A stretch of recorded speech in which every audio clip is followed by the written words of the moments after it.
président de l'intersyndicat de l'ONATRA et de la SONAS. Et merci, je crois que premièrement, nous rendons vibrant hommage au chef de l'État, le président Tshisekedi. C'est un nationaliste.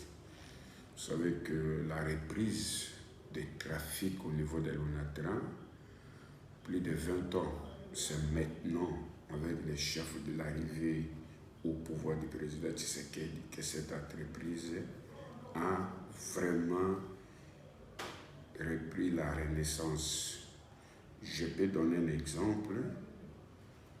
Grâce à l'appui du gouvernement, à ce jour, à travers les ministres de tutelle, aussi bien l'argentier national, c'est-à-dire le ministre des Finances, le gouvernement ne cesse d'apporter un appui significatif à l'ONATRA. Et du point de vue de la relance, à ce jour, l'ONATRA, nous avons été flottants. Nous sommes, l'ONATRA, le deuxième pays en Afrique. Vous êtes au Bichingobi, vous pouvez vérifier et visiter. Et c'est grâce vraiment à l'appui significatif du chef de l'État. Deuxième chose, la reprise des trafics fluviaux. À ce jour, nous avons au moins 5 canaux VIP, Mobutu, Tshisekedi, Kimbangu, Anouari et d'autres. Il y a aussi 6 à fabrication au niveau des chantiers navals, tout avec l'accompagnement du gouvernement, parce que la direction générale, déjà par le DG Martin Lugus, d'exécuter les institutions du chef de l'État Katassé. Ici, nous voulons profiter de cette occasion pour remercier sincèrement les ministres qui respectent les institutions du chef de l'État. Le vice-premier ministre, ministre des Transports, Jean-Pierre Bemba. Depuis son arrivée au ministère des Transports, vous sentez vraiment la volonté des nationalistes. Le ministre des Finances, Doudou Fwamba, depuis que le Congo est Congo, il est le seul ministre des Finances à donner des moyens à l'ONATRA et à accompagner l'ONATRA vraiment jusqu'à preuve du contraire. C'est un ministre qui fait la fierté du pays. Je vais vous donner un exemple.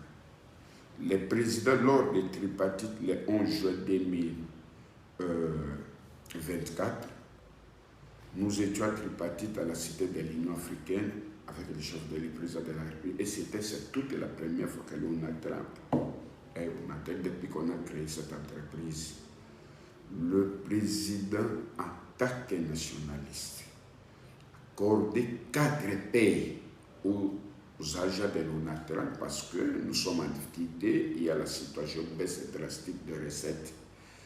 Mais aussitôt donner les institutions, c'est toute la première fois que les travailleurs touchent des pays le même jour.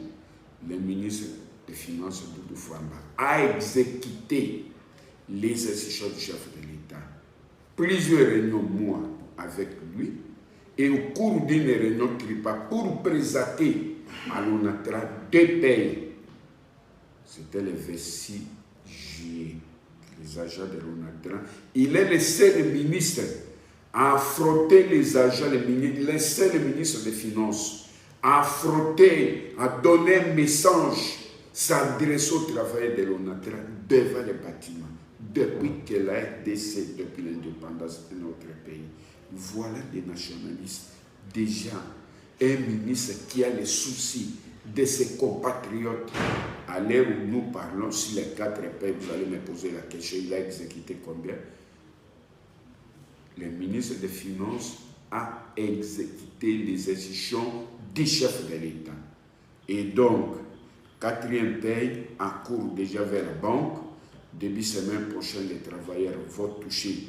Hier, j'étais avec lui, on avait longuement échangé non seulement pour la paye, aussi pour la relance. Le dossier de fonds social, c'est toute la première fois que l'État congolais dote l'ONATRA d'une taxe redevance des fonds sociaux uniquement pour appuyer la dette sociale, les salaires des agents et payer régulièrement les retraités pendant 5 ans. On a des bananes à Kisangani, le ministre des Finances. Il est le ministre vraiment que tous les travailleurs portent de leur cœur. Il est le seul ministre à donner vraiment un souffle nouveau à tous les travailleurs. Il respecte les institutions du chef de l'État. Régulièrement, il apporte l'appui aux travailleurs et, madame, je vous dis, le ministre Doudou Fouamba, vraiment, il a notre appui. Et nous remercions le président de la République pour donner confiance, renouveler encore confiance vraiment au ministre des Finances, Doudou Fouamba, qui respecte les institutions du président de la République, aussi bien le vice-premier ministre, ministre des Transports, Jean-Pierre Bemba, ainsi que le ministre du portefeuille qui vraiment se joue. Il est en train de tout faire. Jean-Michel Boussa, le ministre du portefeuille, pour que le travail électoral des agents de l'ONATRA soit respecté. Président Amorsa, si nous tendons vers le gouvernement de la cohésion nationale, quelles sont vos attentes dans ces gouvernements? Vous savez que c'est depuis le 22 mars que le Conseil spécial en matière de sécurité du chef de l'État a été saisi par rapport à notre requête parce que nous sollicitons aussi être consultés. Nous voulons discuter avec lui parce qu'on ne peut pas parler de la gestion du pays sans parler de la gestion des entreprises. Aujourd'hui, avec les réformes initiées par l'ancien régime et transformation des entreprises publiques en société, c'était plein de déstabiliser les pays. Vous savez, les jours que Mobutu, maréchal Mobutu, quittait ce pays, Mobutu a laissé à l'ONATRA 37 bateaux 8 trains. Le jour de la remise et reprise entre l'ancien président Kabila et le président Tshisekedi, 0 bateau, 0 train. L'ancien président Kabila a laissé les travailleurs de l'ONATRA 38 mois de paiement. Les chemins de fer n'en parlons même pas. Donc, et les activités au niveau de l'ONATRA, donc même les bateaux, tout, c'était vraiment quasi arrêt. ONATRA fait face à des ports privés et de quels ports érigés toujours par les dinosaures de l'ancien régime, les spoliations des maisons. C'est grâce au président Tshisekedi. Voilà pourquoi, parce qu'il y a d'autres décisions, parce que les décisions du Conseil des ministres sont des décisions exécutoires. Il y a d'autres décisions aujourd'hui qui souffrent de l'exécution. Nous voulons discuter avec le Conseil spécial du chef de l'État, aussi lui faire voir au Conseil spécial les ministres qui vraiment respectent les institutions du chef de l'État. Le vice-premier ministre Jean-Pierre Bemba, les ministres Doudou Fouamba, les ministres Jean-Michel Boussa, ce sont des ministres vraiment qui font fuir du pays, ce sont des nationalistes. Et donc, vous allez consulter seulement les politiciens pour leur positionnement. Mais il faut d'abord voir l'état des lieux, les états généraux des entreprises. Nous sommes de la société civile en tant que syndicaliste. Donc, la gestion du pays aujourd'hui, toutes les entreprises presque, avec la gestion passée, régime 18 ans, où les entreprises étaient sous tutelle des partis politiques et non sous tutelle des ministères. Conséquence, la libéralisation des secteurs des assurances. Nous sommes les seuls pays au monde où la loi et la loi Code des assurances aujourd'hui, vous prenez Code des assurances des pays de l'Est, donc c'était copié. Et donc aujourd'hui, forte déviation des marchés des assurances vers à l'extérieur.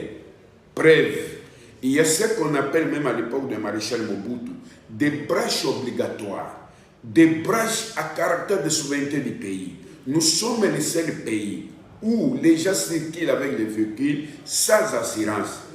Vous allez contrôler aussi les plans sécuritaires. 2. RC automobile, incendie, tout risque chantier. Ce sont des brèches à caractère de souveraineté des pays. Le président Tshisekedi a pris une décision pour les contrôles. Malheureusement, c'est à souffrage. C'est à l'arrivée du ministre Doudou Fouamba que la SONAS maintenant récupère vraiment sa relance. Et nous espérons avec le ministre des Finances qui accompagne à 100%, qui exécute les actions du chef de l'État par rapport à ça. Donc, ce sont des questions importantes à échanger avec les conseils spéciaux en matière de sécurité du chef de l'État. Président Amorsa, parlons un peu de recommandations des États généraux du portefeuille. Aujourd'hui, on ne sent presque rien par rapport aux recommandations qui ont été formulées. Selon vous, est-ce que ces États généraux en valaient la peine? Je crois que ici, je félicite le ministre Jacques Siabous. Il est le seul ministre du portefeuille à faire des États généraux des entreprises.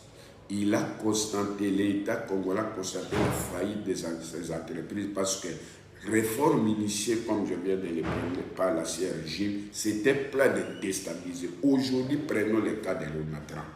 ONATRA, aujourd'hui, madame, grâce au président Tshisekedi, mais avec la gestion de l'ancien régime, la situation était vraiment scandaleuse. Prenons le cas de la SONAS, libéraliser des secteurs clés. Prenons le cas de la SNEL. Il n'y a pas de courant, non seulement à Kinshasa, mais à province. Prenons le cas de la régie des eaux, Sokimo. Presque toutes les sociétés commerciales, il y a le non-paiement des décomptes finales. Les retraités meurent. Il y a des arriérés de salaires. Aujourd'hui, on a fait face à une concurrence avec les ports privés parce qu'il y a baisse drastique des recettes. Non seulement l'ONATRA, mais presque toutes les sociétés. Donc, les recommandations ici, c'est qu'il faut d'abord revenir à l'ancien système. Il faut évaluer les réformes de ces entreprises. 2. À l'État de doter des moyens à ces entreprises pour faire face. Mais le chef de l'État a la volonté. C'est pourquoi nous félicitons certains ministres, en l'occurrence le ministre des Finances, qui, à son arrivée, si aujourd'hui la reconduction même contrôle des assurances, c'est grâce à lui, à travers le système INF, c'est grâce à lui. Deuxième chose, il a les soucis vraiment de relance de l'ONU. Il est le seul ministre aujourd'hui à donner des moyens conséquents à l'ONATRA. Le vice-premier ministre Jean-Pierre Bemba. Depuis son arrivée au ministère des Transports, vous savez la volonté. Il exécute les instructions du président de la République avec le ministre Doudou Fouamba. Aussi le ministre Jacques Siabous du portefeuille.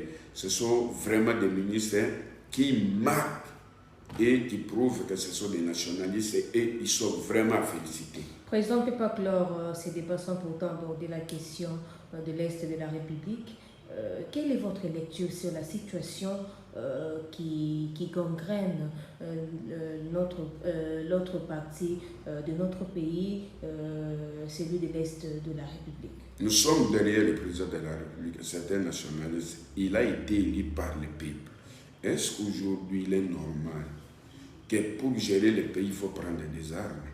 Nous sommes des humains et vraiment nous partageons la douleur avec nos compatriotes de l'Est du pays.